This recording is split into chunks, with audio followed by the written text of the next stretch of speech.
Good evening. Welcome to Healthy and Happy Families. Whenever we wish or bless someone, we hope that they will have joy and health. When we pray for those we love, we do the same thing. Spiritual persons, philosophers, sages, gurus all search for the sometimes elusive but always present emotion, happiness. We have been through a very taxing 2 years. The relentless waves of the pandemic, living scared and isolated in our own little bubbles, has taken its toll. Every family wants to be a healthy and happy one. Parents, caregivers, extended family, children all strive for this wonderful, perfect home where there is peace, love, growth, and harmony. Keeping in mind the Jesuit philosophy of cura personalis, or caring for the whole person, St. Joseph's Boys High School brings you this keynote speaker who will help you find direction towards a healthier and happier home. The home is where the nation begins. And if there is joy, understanding, and peace in our homes, there will be joy and peace in our nation and the world.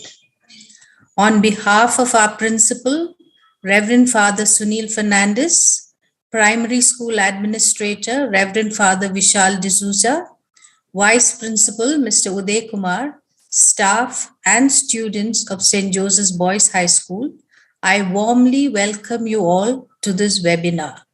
We hope that you will be enriched by it. For God, all things are possible. Miss Meera Theodore will now lead us in prayer. Dear Lord, we come before you today to offer you our thanks for our existence. We are thankful for the gift of our parents and all our loved ones. We acknowledge your greatness in gifting us all that we need to keep us healthy and happy. May we utilize all that you have provided, keeping in mind not only ourselves, but all of humanity. May there always be mutual respect and love within our families and between all our colleagues and our friends who form part of our universal family. May we develop healthy bodies and healthy relationships within our homes, as well as with all your creation in nature, so that we can lead happy and fulfilled lives. Guard our hearts so that they may only display love instead of hate, anger, or bitterness. Clear our minds of any anxiety and renew within us a peaceful spirit, Lord. Give us peace of mind so that we may not worry about anything. We ask for your continued protection over us, our families, and over all humankind. Amen.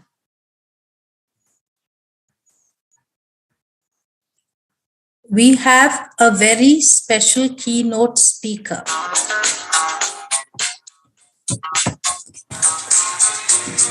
I call on Mr. Suvish Samuel Sundaram to introduce and welcome the Rev K Vasudevan.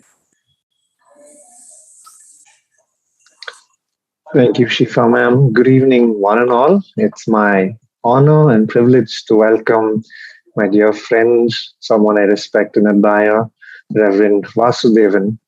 And he is a wonderful person, a motivational speaker, someone who's a counselor, a family therapist.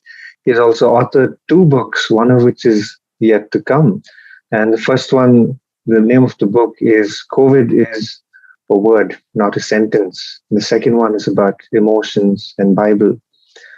Also, he speaks about faith in terms of the Hebrew language. And the reason we know Mr. Vasudevan is because of a family Sunday we once had. So on an informal note, he had come and there were a bunch of children, a lot of people in church, and he made us laugh the entire 1 hour. With that, I would like to say he's also a stand-up comedian. He's done a lot of research in the language of Hebrew. He is a family man himself. He has 2 children, a son and a daughter. And I've had the privilege of meeting him and his wife and had 23 sessions in our school. He is no new person here. He is a friendly face to most of us and for your parents. And 23 sessions from grade 1 to 12. We had a wonderful time. And we're here today to welcome him. And we're excited, looking forward to have a happy time with you. Welcome, Reverend Vasudevan.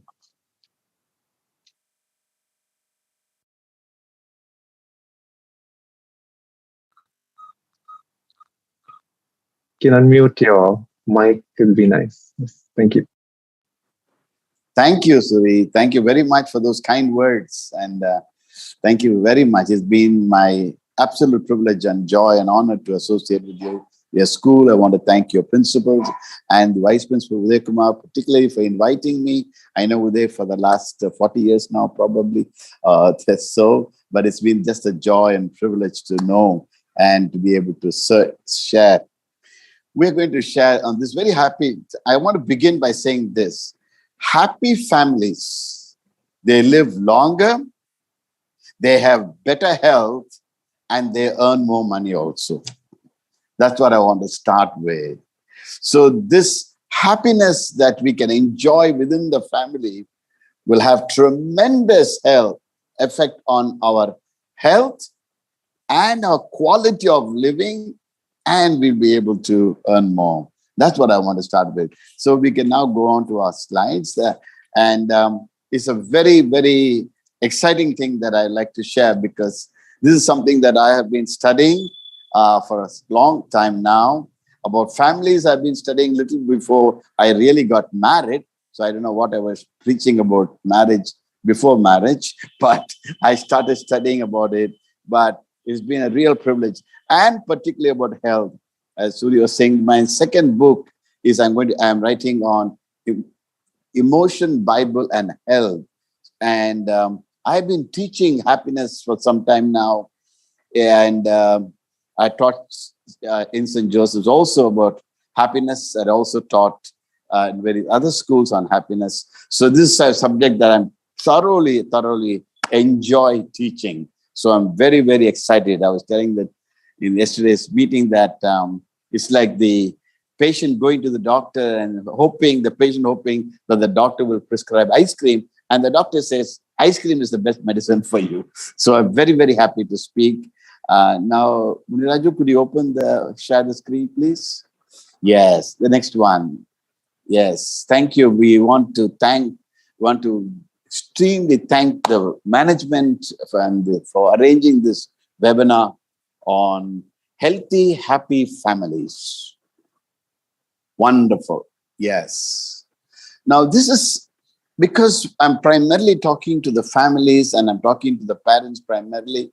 I want to emphasize that our children right now are going through a very painful situation. And you and I as parents have to do everything to help them. Shall we have the next slide, please? Yes. These are some little statistics that we want you to know that 109 children get sexually abused every day in India. Now, that's old figures, but I'm sure it is much more now. 63% of the girls abused by family members.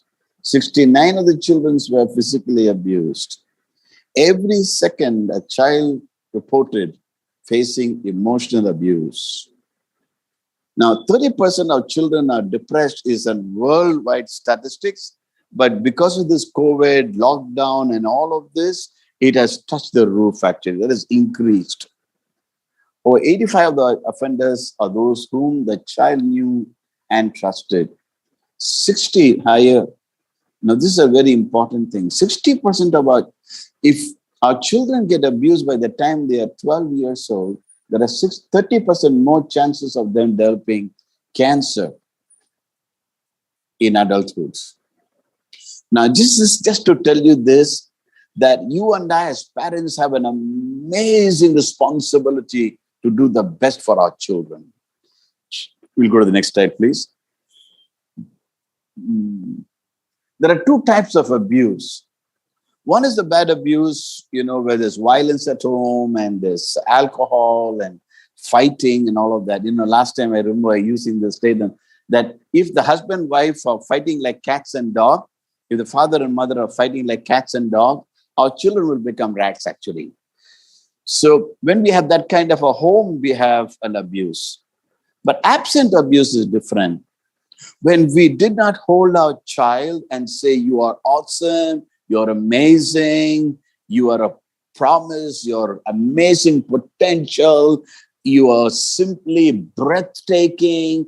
And when we did not hug them and we did not affirm to them and we did not nurture them, we were there physically, but they're absent emotionally. When we did not cherish them as the most precious thing, and when we did not encourage them and love them, that is also an abuse. And it's called absent abuse. Okay, we go to the next one, please. This is the various types of abuses that our children could face. This is primarily to tell us as parents what we have to be looking out for and trying to avoid. Hitting that leaves bruises and scars, not allowed. Harmful level of control over our children. Blaming and overly critical, we are like policemen looking at the mistakes. What is the mistake that they do? Shame intentionally. I just want to comment on this shame. No? So when you correct your child, make him realize if he has done wrong. But after that, affirm, reclaim the fact that you love him, that he is still precious and significant and awesome, and do not allow him or her to live in shame. So you could correct, but just don't throw him in the room and say, I won't talk to you, get lost, and then the child continues to live in shame. Unpredictable behavior is when the child does not know when he's going to be hugged by the father or slapped by the father. There need to be standard rules and regulations that the children know what is expected of them. And when there is alcohol and substance abuse, our children will live in fear, and that will affect them severely. When we withhold love.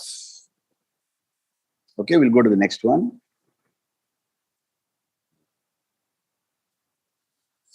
The effect of trauma. Can you bring it down a little bit down, Munira? Okay. They are 12 times more higher to impact the DNA of the physical structure of the child's victim of abuse than adult. In other words, when a child is abused as a child, the worst part of the DNA will come out. There's a significant change in the brain structure. When there is love and understanding, compassion, comfort, encouragement, the brain will change its quality of its function, the structure, the chemical, and the way it functions. They go into chronic stress and anxiety, post-traumatic stress, inability to process emotions in a healthy way, loss of basic trust. What happens when the children are not able to trust their own parents because of their behavior, and they lose basic trust? They cannot trust anybody. Unable to ask for help, they become helpless, knowingly making bad and unhealthy choices, self-consuming guilt, and they become no problem. We can go to the next one. Yeah, low self-worth. Okay, we go to the next one. Now, When they don't have a healthy, loving, joyful, happy atmosphere at home, when the exuberance and we have not provided an amazing environment of love and acceptance and encouragement and peace in the family, the messages or the lies the children believe, I'm dirty, I'm filthy, I'm unattractive, uniquely flawed. There is something radically wrong about me. And as parents, we just have to make sure that we are positively giving information and treating them as an amazing piece of art created by God. I'm not worthy to be loved. I'm useless. My life is doomed, particularly to this COVID and lockdown and all of this. Our children are struggling whether there's going to be a future. And as parents, we have to constantly be reaffirming and affirming them and say, you know what? I'm deeply committed to you. I will see that. I will do everything that you have an awesome future. I believe in you. We need to get this to our children. I am of no consequence. I cannot love. I cannot receive love. And I have no hope. These are something that our children they're not expressing it. This is what they're going through. And if you and I as parents and teachers will constantly affirm this, that they are precious, they are significant, and they are awesome, and they are wonderful, we have done a good job. And that depends on the environment that we create for them and the love that we show them and the joy and the celebration at home. Yes, we can go to the next slide. Now we are going to talk about health. We were just talking about the family, and we are saying about how the children are in a deep crisis. Then as parents and as teachers, we are going to be very sensitive to them and love them and believe in them. Health is a state of complete physical, mental, social well-being, and not merely the absence of disease or infirmities. That's the World Health Organization definition. So it is holistic. It is just not the physical thing, that they have good connection, they have emotional health, spiritual health, and they are fully protected and sustained. Yes. We'll go to the next one. Now, we all are in some kind of a stress that we have. Stress in the body is the mind's response to any pressure that disrupts the normal balance. Excess itself as is resistance, tension, strain, frustration, throwing off our psychological, physiological equilibrium and keep us out of sync in a balanced way. If that equilibrium is disturbed for long, the stress becomes disabling. We fade away with overload and feel the emotional shutdown, and eventually we get sick. Why am I saying this? Because Dr. Carolyn Lee, who has done study of the brain, says 73 to 98% of all physical illnesses begins in your thought life. So if there's anger and bitterness and shouting and screaming in our homes, it produces a lot of stress. And the body converts that into chemicals, and a lot of times it affects our physical health. We'll go to the next slide. Stress creates an alarm reaction in the body to situation, crisis, events, or problems. So we are talking about the family, and we're talking about health, and we're talking about happiness. And when there is a joyful, happy family, these things could be avoided.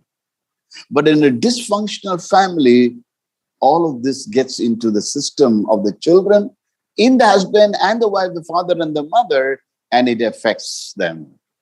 Anger gets in, anxiety, fear, shame, guilt, loneliness, envy, retaliation, resentment, guilt, feeling of rejection, And that is why, as parents, I'll tell you one Hebrew statement that is very beautiful. God could not be everywhere. So he invented parents. So he invented teachers.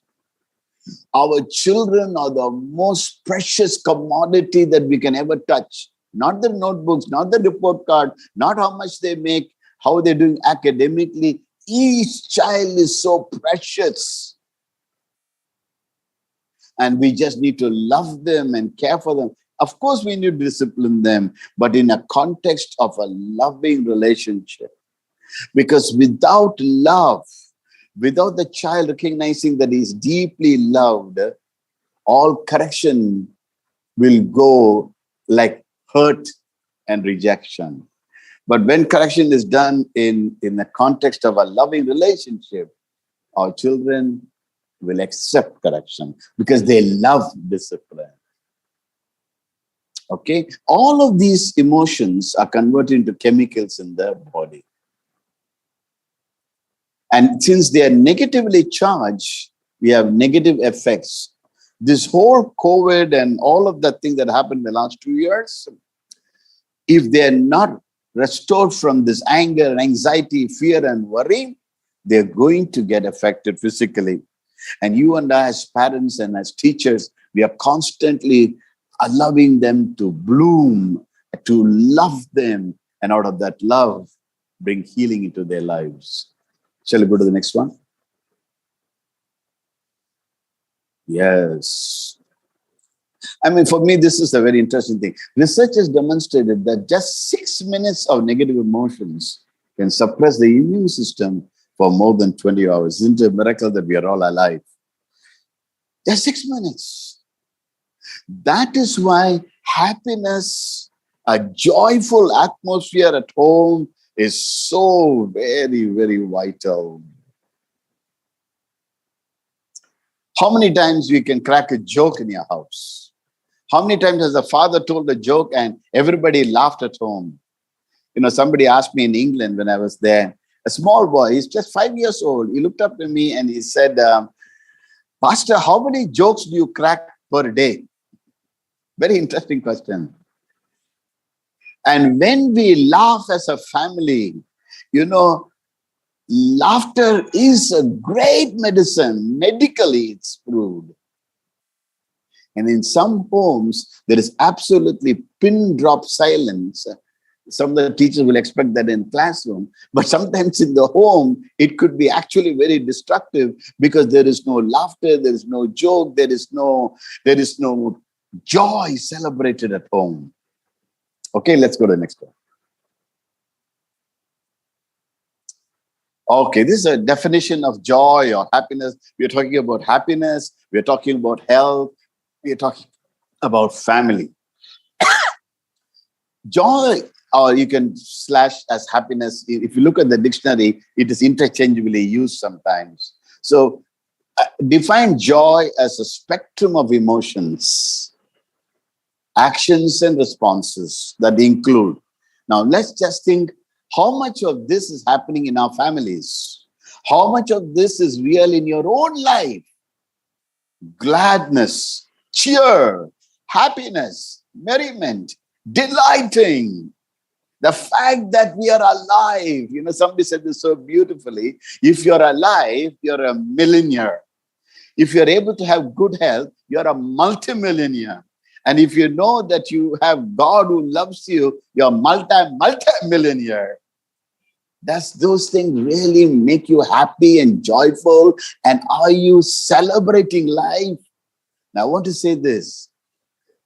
Some fathers or mothers, the husband or the wife, they are so dead. There is no enthusiasm. There is no exuberance. There is no excitement. There is no life.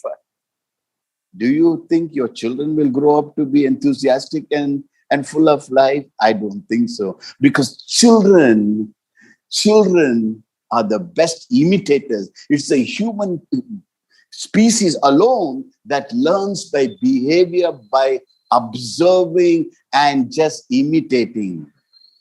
Now, in your home, if there is merriment, delight, happiness, cheer, then singing and dancing and rejoicing and laughing and playing and brightening and blessings and being a blessing, taking pleasure, hallelujah, in every smallest thing, taking pleasure in and being well pleased.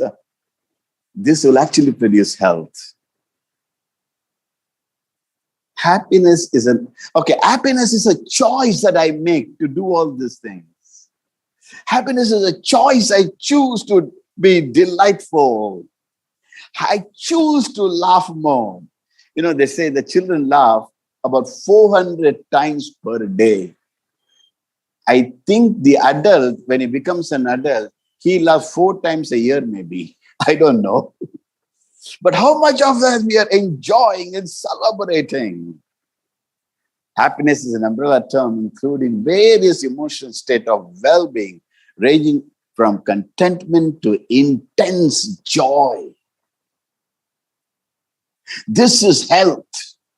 If you're able to do all of this, happiness just doesn't come.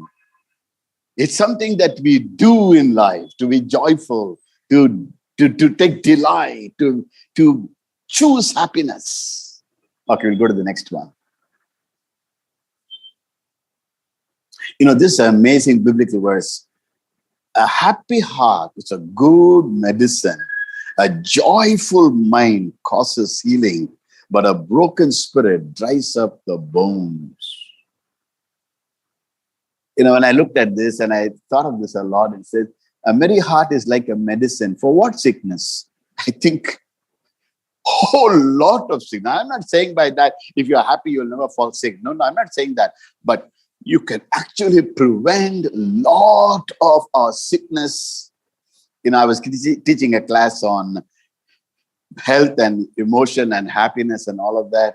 And very ordinary too. Actually, this is a college where they have all these school dropouts from the slum. And I taught this class on happiness and health. And into the class, I asked them, what did you learn? One of these boys said a beautiful thing, which I'll never forget. He said, be happy, no BP. Hallelujah. I think that's wonderful. If you can touch this, joy does not simply happen to us. We have to choose joy and keep it choosing every day. Okay, go to the next one. G.K. Chesterton is an amazing scholar, Catholic scholar. I would maintain that thanks is the highest form of thought, that gratitude is happiness doubled by wonder. Just the wonder of everything. Don't lose it. Okay, we'll go to the next one. We'll go to the next slide. Now, these are something like Martin Seligman is a positive psychologist, and he says some of the things that we need to have is positive emotion. What are the definition of happy people? Is a happy person is one who has most of the time positive emotions. Most of the time. He does have negative emotion, but most of the time he has positive emotions. Gratitude, hope, joy, peace, happiness, engagement. What do I do that makes time stand still? One of the things that you want to do in your life is you have to find things that you thoroughly enjoy doing where time stands still. It could be dancing, it could be singing, it could be reading, it could be worship, it could be something. But what you thoroughly enjoy doing, very important to find that. Many people don't have anything that they enjoy doing. They just do it as drudgery.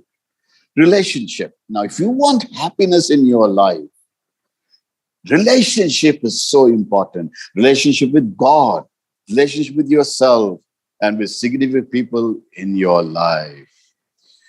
I cannot overemphasize happiness and relationship. One of my mentors, another psychiatrist from England, I talked to them, and one of the things they said was, relationship is the key to health, joy, and happiness. Our children must see the father and the mother love each other deeply. Then they understand that life is worth living and the world is a safe place. They must see the joy and the happiness and the celebration of the intimacy that they enjoy. We must teach our children to have an intimate relationship with God and with themselves. There was a Harvard adult study. This is the longest study. For more than 70 years, they observed more than 735 people. And what they tried to find out, what is the greatest contributor to the quality of life, to health, and the predictor of future. And what they observed is when people have good, significant, joyful, happy relationship, that was the greatest predictor of quality of life, for length of days, that they lived longer, they had amazing quality life, they had better jobs, better health. Intimate relationship, I cannot overemphasize that. And when you have intimate relationship, you're going to be happy and you're going to have a better quality of life. Meaning and purpose. We need to have meaning. We need to make others happy. Meaning and purpose is also what we call project, in the sense that what do you do to make others happy? What is the thing what are you doing to bring joy and blessing to other people? I always say this, the secret of happiness is to make others happy. The most miserable people are those who are only centered about saying, what about me? What about me? What about me? But if you can shift and think of how you can make others happy, it could be baking a cake and giving to them, or sending a card, or making a call just to inquire, do you have anything to bless mankind? In the Hebrew understanding, it's so beautiful. God made this imperfect world, and then he created you and me. And he said, you know what? I created you to make this world a better place. And once you find this as life is not just to make money. Life is not just to make wealth. Life is to say, God has gifted me with gifts and talents. How can I make this world a better place? How can I make the people that I serve how can I equip them and add value into other people's life? And every day, if you can make a list of all that you have done, every day make a list of all the happy things that happen to you. What we also call a gratitude diary, a journal just to say, I was so happy today that I did this seminar. I'm so happy that I met some wonderful people. Accomplishment. This will help you to become more happier. We'll go to the next slide. This is something that I love. God will hold you accountable for all the legitimate pleasure you did not enjoy. We were called to celebrate life. We were called to enjoy life. And legitimately in the right thing, according to the pleasing unto God. And when we do that, sometimes I feel that we lead a so dull and boring life that our children don't want anything about us. But if we can make our life exciting with games and with joy and happiness in our family, that is going to be a great help. Happiness is an obligation that you have to yourself and to the people around you. It's an obligation. I simply ask sometimes, why do we brush our teeth? The most obvious reason is for hygiene. Another reason why we brush our teeth, we want to have social contact with people and we don't want to spread bad breath. Now listen to this. You and I have an obligation to be happy, so the people whom we meet and share our lives, we bring happiness to them. Happiness is an obligation. I was called to bring happiness and joy to my wife. My wife has an obligation to bring happiness into my life, and I have an obligation to bring happiness and joy to my children. Shall we go to the next slide, please? Okay, this is an important thing. We think I have to make more money, I'll work hard, and that lead to success, and I'll be happy. No. Choose to be happy and joyful. That will enable you to do hard work. And then that'll produce success. And even if it doesn't have success, you'll still be happy. Okay, the next one. Yes, benefits of being happy. Yes, this is amazing. I'm not saying by this you will not get COVID or you will not get cold, but what they've done is amazing studies. They found out that happy people, even if they're given cold virus through their nose, they have less symptoms of cold. And then that's actual study. It's called cold study, and you can find that out. But when you're happy, even the cold will be afraid of you. You will actually earn more money. You'll become more productive at work. You'll become more creative. When I came to St. Joseph's School to do this talk on happiness, I think for the 10th standard students, one of the students asked me, "Sir, you said happy people become creative. So what have you created, sir?" He asked me. And I said, "You know what? You have been here, how long have you been in St. Joseph's?" He said, 10 years. "Did anybody come and teach you about happiness?" He said, "No, sir. That's creativity, man." I became a teacher of happiness, because when you are happy, your brain will function amazingly well. You will create amazing stuff. You will become a better leader. You will have more friends. If you're happy, people will get attracted to you. If you go around with a sad face, in Tamil we'll say even kaka kodona paka. I don't know how to say that in Kannada. If you're a happy person. Now I was doing a session for the whole school, actually, from 7th standard to 12th standard students in another school.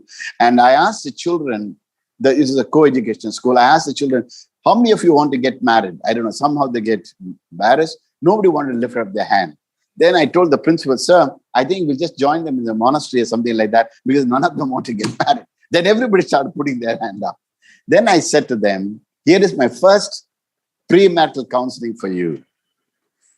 Only if you are happy and joyful and a loving person, please get married. Otherwise, don't get married. Because when you are happy and joyful, people will get attracted to you and people will be happy to live with you.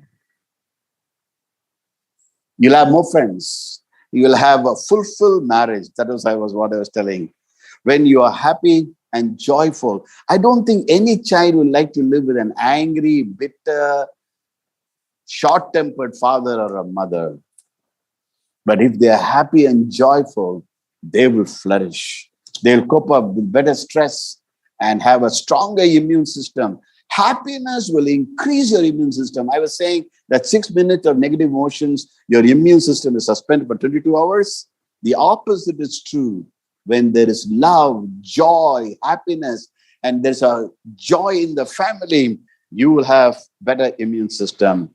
Definitely they will live longer. Okay, next slide. Yeah, this is the last thing I would say. In the midst of this, if they can continue to believe in God, you will have a better well-being. They'll have self-esteem, purpose in life, help to combat anxiety, depression more effectively. Disease like coronary disease, hypertension is less in people who have faith. Now, all of this are documented things. I'm not saying anything off my head. It will improve the overall immune system. And thank you. Next one. Yes, thank you very much. And yes, please.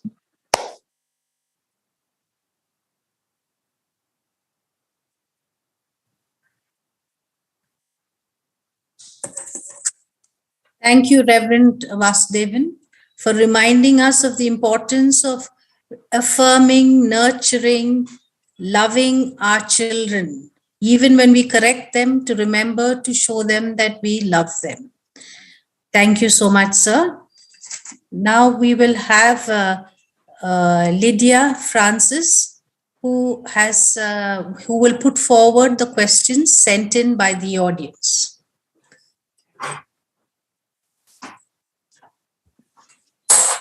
Good evening, all. Thank you, Shifa ma'am, and thank you, Reverend Vasudevan, for guiding us through how to achieve being happy in the process of managing all the things that's going on around us. But at this point, I want to start off by asking the first question.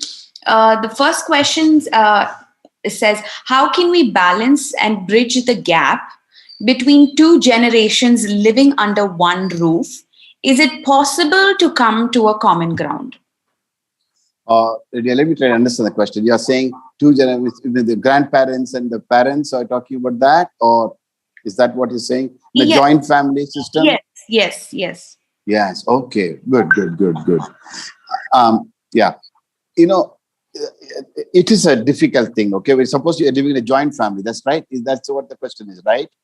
Yes, even in a nuclear family, what we see is sometimes the parents and the children also seem to have quite a bit of gap in their age, and there's two different generations, and there's a gap in between that causes a lot of confusion. So generally, how can we bridge the first thing is we need to talk to each other.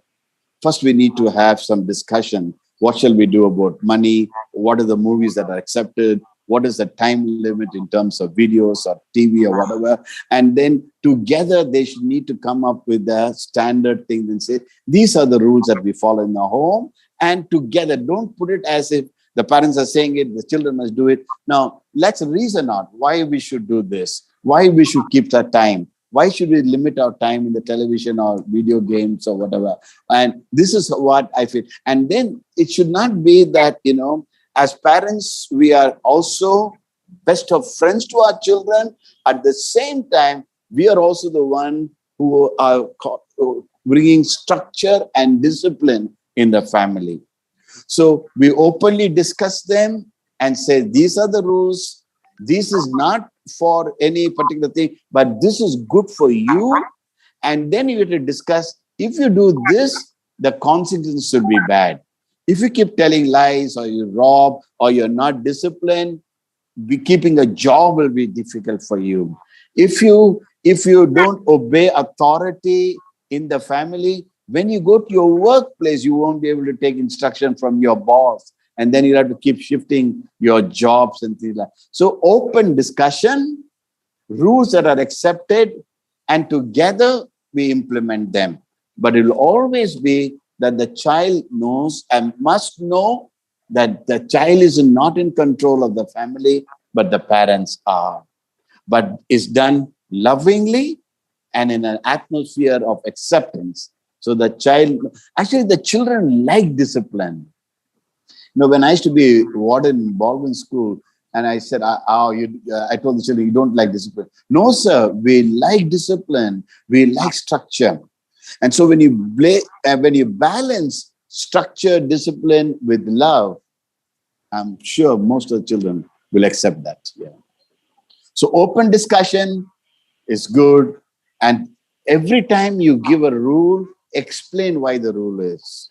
Every time you discipline, explain why we discipline. And after disciplining, continue to affirm that they are still our children, they are precious, and that we deeply love them. Thank you, Reverend. I think that was quite something that parents of this generation find it difficult to learn as well, because we have all grown up instructed by our parents to do certain things without any explanation. So I think this is something that is important for us now to start practicing, perhaps. I'd like to go on to the next question. So the next question is, we all go through loss at some point in our lives, although this has increased in the last few years. Okay. So how can you share with us how to grieve in a healthy manner? Wonderful question. Okay, grief is a normal reaction to loss, and it is all right to feel sad. It is all right sometimes to cry. Okay, so when we lose a loved one, particularly, there are several things that happens. One of it is fear that comes into our life. We are afraid. Now my dad is gone, my mother is gone. How shall I live? And it's normal to go through that fear. I always say this: respect your fears, but don't be paralyzed by your fears. Don't be paralyzed. You can go through fear. You can go through a sense of loss. You can go through tears and grief, and that's all right. And as you go through this, you may also feel guilty. Oh, I should have done this better. Maybe because of me, they went off. I should have done that better. And it's a normal process of grieving. And it's okay. But 99% of that guilt is false guilt. Oh, I should have taken them to that hospital. Why did I take them there? Oh, I should have given them that medicine earlier. And that's part of that grieving process. Don't give in to that guilt. Most of it is false guilt. The second thing that happens when you're going through grief, not only guilt, you feel angry, you feel a sense of loss, and then you also feel that you cannot cope up with this. I want to say this. No matter what happens in our life, God has given us amazing ability to cope up. And don't isolate yourself. So after going through this anger, feeling lonely, all of that, but slowly get back to normal life. Slowly build up relationship. Just go ahead and do the next thing. Elizabeth Elliot went as a missionary and her husband died. And then she married again after 3 years. That second husband also died. And then she married the third time. And then she said something very amazing. She said, when you are filled with grief, don't get stuck there. Do the next thing. Just move on in life. The last part of grieving is recovery. Recovery is to say, yes, I lost a very precious thing. I lost a precious person in my life. But I don't think even the person who died wants to give up on me or allow me to stay in grief and lose interest in living. I'm sure they also want me to move on in life.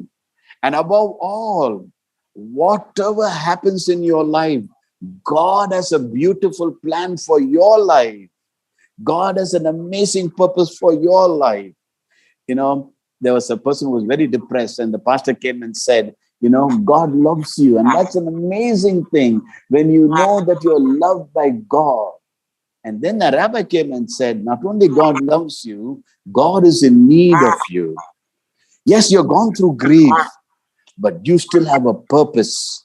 God has created you for a special purpose.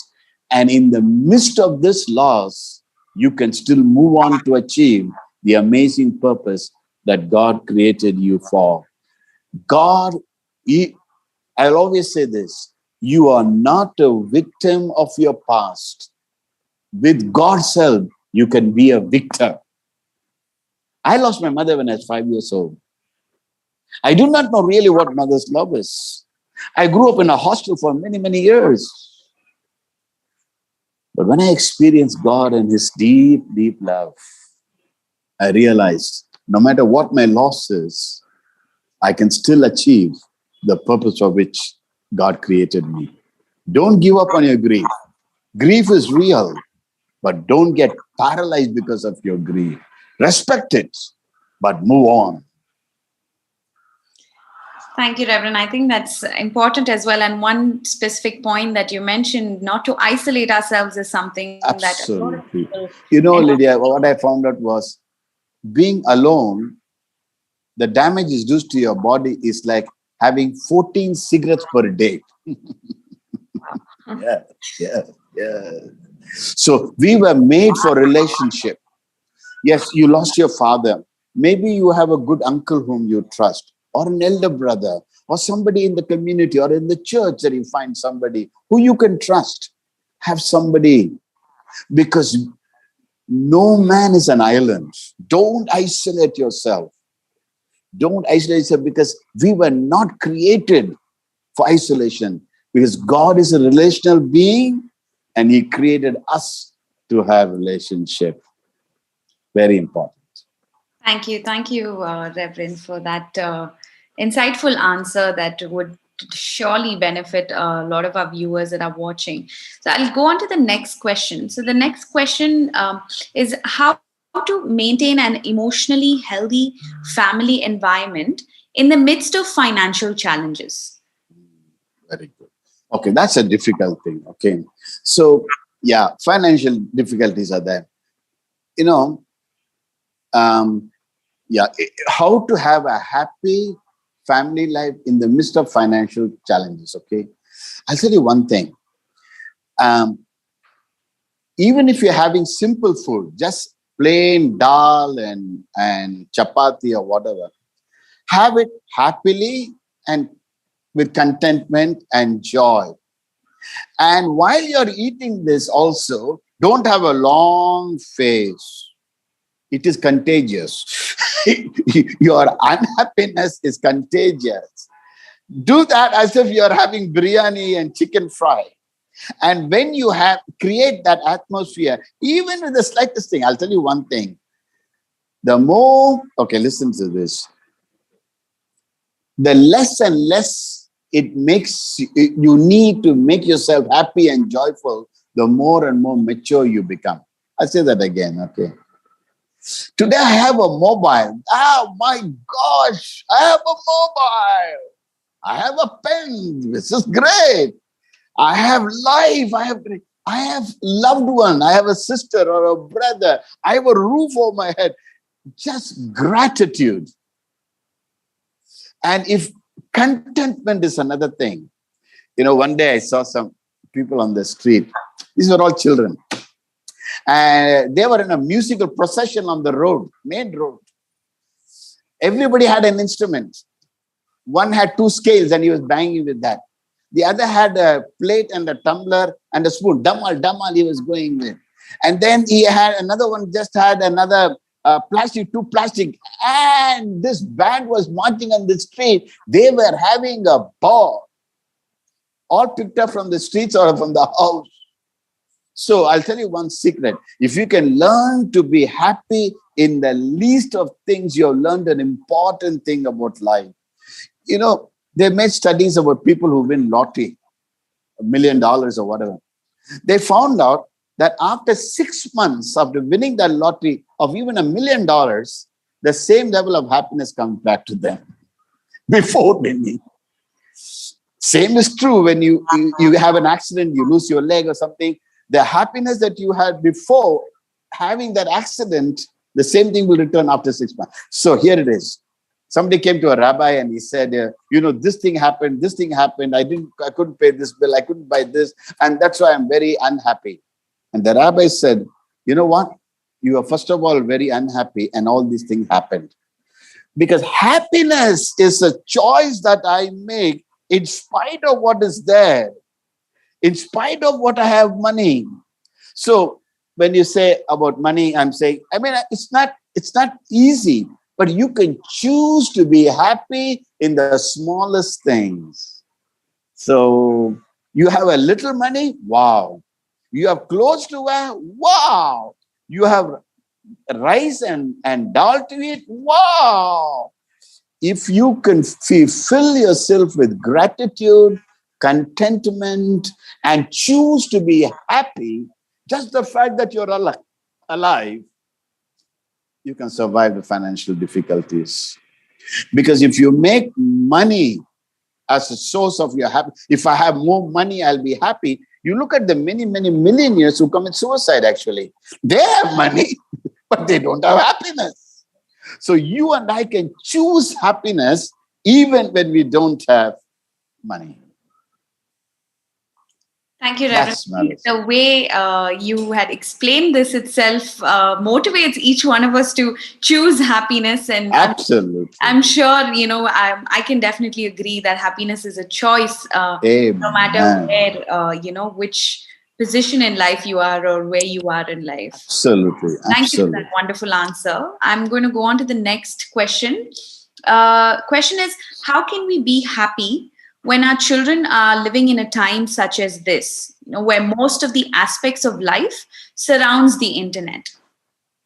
Oh, okay.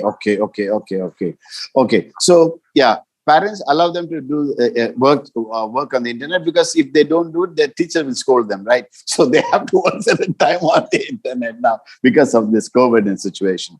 But I tell parents this one, I do a session for premarital counseling, and I'm talking about budgeting, budgeting for your rent, your groceries and all of that. And I also say, as you budget every month, budget money for fun. What are you going to do for fun? Oh, okay. We're going to keep 3,000 rupees or 4,000 rupees just to have fun. We'll go to a hotel and have a good food. We'll go to Mysore, or we'll go for an excursion, or we'll go for a picnic. So certain amount of money is set apart every month to have some fun. As I was telling, God will hold you accountable for all the legitimate pleasure you did not enjoy. So there's a family that I know, when they're having dinner time together, all their mobiles are switched off and kept to the other side. I have a sneaky feeling the world will continue without our mobile. So you have to put, I'll tell you one simple thing. They have found out if families that eat together, laugh together, just have one meal together, they are much healthier, much more healthier, much more happier. C.S. Lewis is a great, he taught Renaissance and medieval literature, and he studied everything in the English literature that was written in the English language in the 16th century. And he was teaching Renaissance and medieval literature. But they said that at the dining table, when they all sat for a meal, he told number of jokes and they just laughed and laughed and laughed. And his grandson says, I wish I just wrote down all the jokes that he said while we were having food. I would have made millions of dollars by just selling those books. So take time off, go for a walk, go to the park. I know we have to keep all the distance and all of this, and there's different schools of thoughts about all of this mass and social contact. I'm not going to that controversy, but make time to enjoy. Another thing, watch humorous movies together, laugh together, choose to see good movies, just enjoy life, listen to good music, and take time off. Now I still struggle with this phone and mobile. But now when my wife and I sit, my wife tells me, just take your hands off the mobile. I remember when I was going shopping with my son and children, and I went on Commercial Street. It is certain, when you have your mobile and you get a call and you speak, oh, fellow, must be a very important guy, or he's getting a call. Actually, it may be that the Dobiwala is calling or something like that. But I'm still on the phone. I feel very impressed. And my son will say like this, when we're going shopping, Daddy, can I have the phone? And I'll think he wants to play some game or something. He'll simply switch it off completely and give it back to me. You need to have times when you switch off the mobile and internet and just have time. A family that prays together, plays together, and enjoys life together, they are going to be in good health. So you have to plan it. You have to have times off. You need to have recreation and times to have fun. Lydia. Yes, I think that is also an important point that we fail to practice in our lives, is to take time off. As we're so stuck up with all of our busy schedules, it's important to take that time Absolutely. off. And with that, the final question for our session this evening quite relates to what we spoke about previously. How can we spend quality time together in the midst of our busy routines?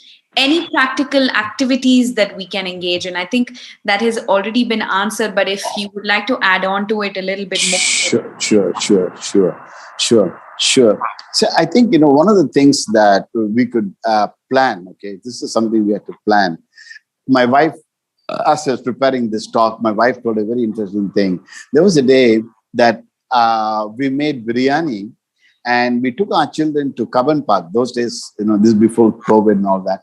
We spread a sheet and we had biryani together. Oh, I'll tell you, my children remember that very much. You have to make time. Now, I used to be a pastor for many years, and then I took an easier job as a counselor. Please don't tell anybody. But when I became a counselor, one of the greatest things that I did was I started playing cricket with my son. Now, that was planned in the evening. Another thing that my wife did this. My wife is more qualified than me. Again, don't tell this is a secret between us. But she decided to stay at home. Every evening when our children came back from from the school, she would make it a point to spend at least 1 hour finding out how the school day went. Every day. Every day. No, these are bonding times. These are very meaningful times. Our children, when our children come back, our question is, what is the homework? Have you done your homework? Have you studied? Have you done this? Have you done that? And are you ready for tomorrow? Where's your socks? Where's your shoe? Where is this? Where is that? And this we call communication. And what is so important? Hey, what is the funny thing that happened in school today? Hey, what is the most exciting thing that you learned today? What is a good, a clean joke that you have learned today? What is the thing that made you laugh today? Hey, what is the thing that you thoroughly enjoyed today? What made you happy today? That's a good conversation to have.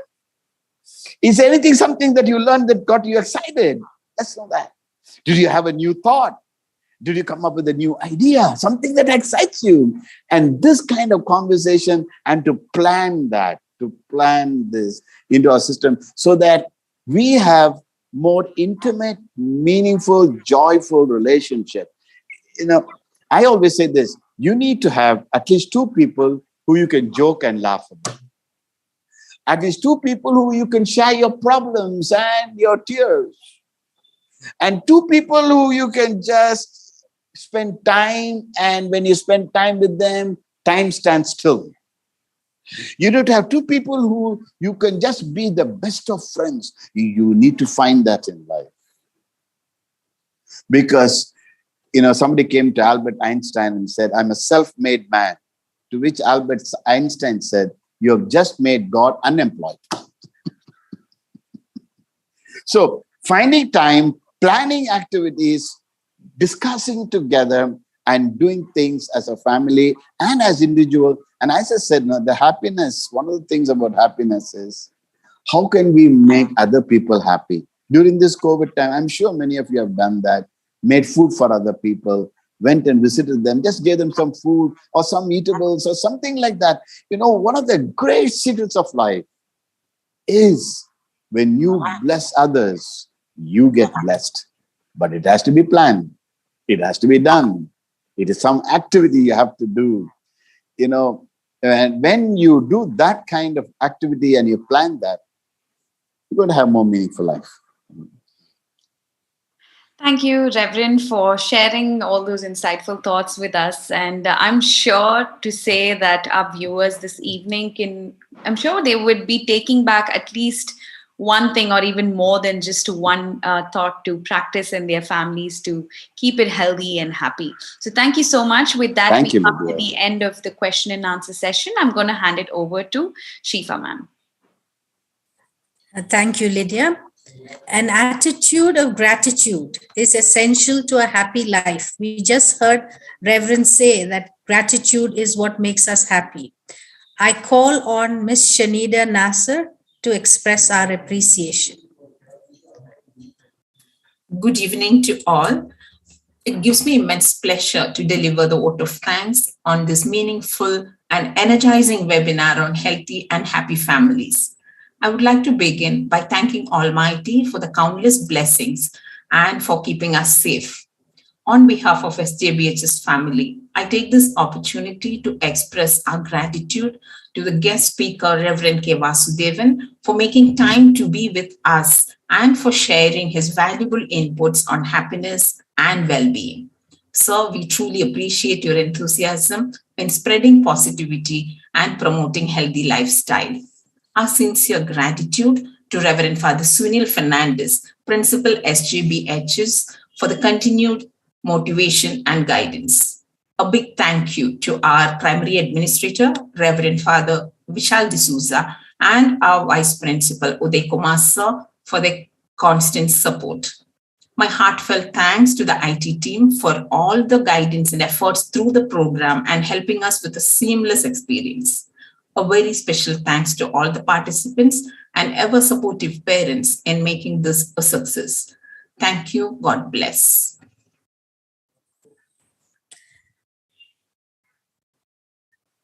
We hope that you have all enjoyed the session.